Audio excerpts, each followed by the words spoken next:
बाद हुआ कि चौथ माता की कहानी दूसरा भाग। बाद हुआ कि चौथ माता की कहानी पुराने समय की बात है। एक ब्राह्मण था जिसके घर पर एक बेटा और बहू थे।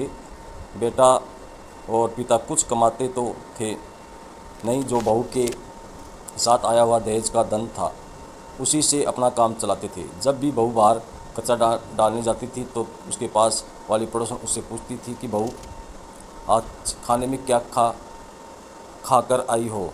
तब वह बोलती थी कि मैं तो बासी और ठंडी रोटी खाकर आई हूँ। एक दिन साहूकार के बेटे ने यह बात सुन ली और वहाँ से चला गया। अपनी माँ के पास जाकर बोला कि माँ, तू तो अपनी बहू को रोज़ गर्म खाना खिलाती है और वह फिर भी बाहर जाकर बोलती है कि मैं बासी रोटी खाकर आई हूँ। तब माँ ने कहा कि बेटा, मैं तो चारों थालियों में बराबर गर्म खाना परोसती हूँ। यदि तुम्हें यकीन नहीं हो तो खुद देख लेना। वह अगले दिन तबीयत खराब होने का बहाना बनाकर कंबल ओढ़कर लेट गया।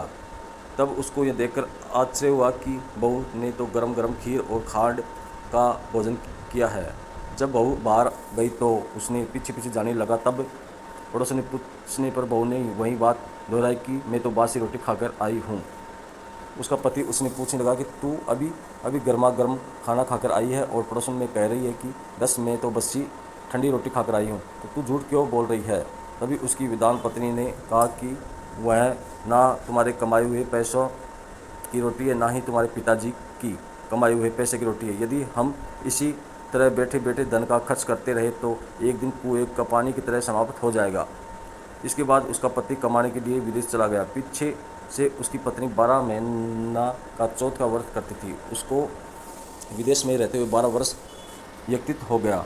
तब चौथ माता का विधायक जी महाराज ने सोचा कि इसका अब बुलाना चाहिए। चौथ माता लड़के के सपने में जाकर बोली कि तुम अब घर चला जा, तेरी पत्नी तेरे को याद आती है। वहीं बोला कि घर में पैसे कैसे चला जाऊँ, मेरे यहाँ इतना बड़ा कारोबार फैला हुआ है।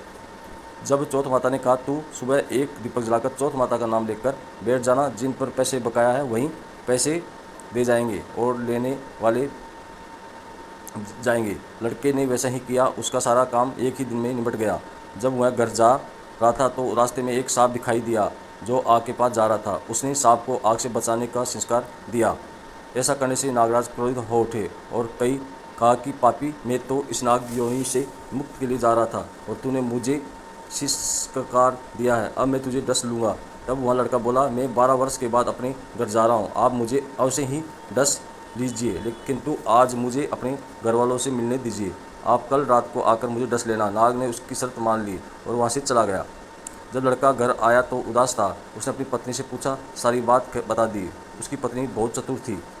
उसकी पत्नी ने एक सीढ़ी पर दूध का कटोरा रख दिया, दूसरी सीढ़ी पर बालू रेत बिछा दी, तीसरी पर फूल माला बिखेर दिया, चौथी पर इत्र छिड़क दिया, पांचवी पर मिठाई रख दी, छठी सीढ़ी पर जौ और सातवीं पर रोटी रख दिया।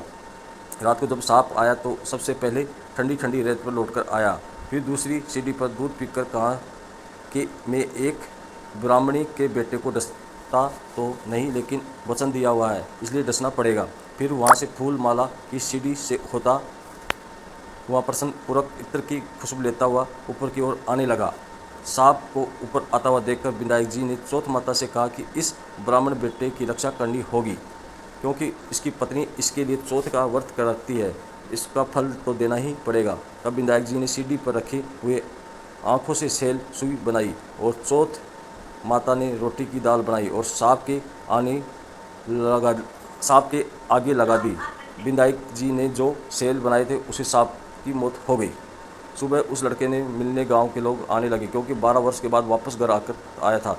लोगों ने उसे आवाज़ दी, लेकिन वह उदास बैठा था, इसलिए बोला नहीं था। जब उसने देखा कि सीढ़ियों में खून पड़ा है तो चिल्लाने रोने चीखने लगे, ब्राह्मण, आज तो तेरा बेटा मर गया। यह देखकर ब्राह्मणी भी जोर से रोने लगी। आवाज़ सुनकर उसका बेटा नीचे आया और कहा कि माँ, मैं मरा नहीं हूँ, यह मुझे डसने आया था, सांप ही मर गया।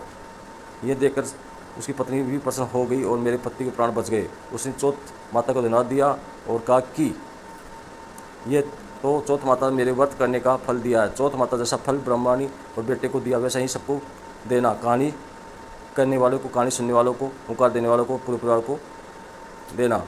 यही है भादवे की चौथ माता की कहानी। हम आशा करते हैं कि आपको भादवे की चौथ माता की कहानी पसंद आई। तो धन्यवाद।